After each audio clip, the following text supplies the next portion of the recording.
Hey, hello guys, it's How to Tech Simplified, and today I'm going to show you how to easily change the avatar on your EA Games account, so the profile picture. It's very easy, so let's get straight into it. Now the first thing that you want to do is hop onto your preferred browser, go down to ea.com and sign into your existing account in the top right corner. Now from there you open up your profile, go to the account settings, and from out the account settings you see the About Me section. Now here we have the basic information, and right besides it we have the little avatar. Simply press edit, and here you can browse and use a image of your own computer.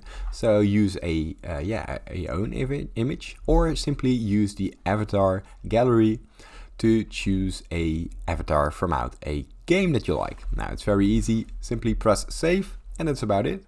If this tutorial was helpful, please consider subscribing to my YouTube channel. This helps me a lot, and thank you for watching.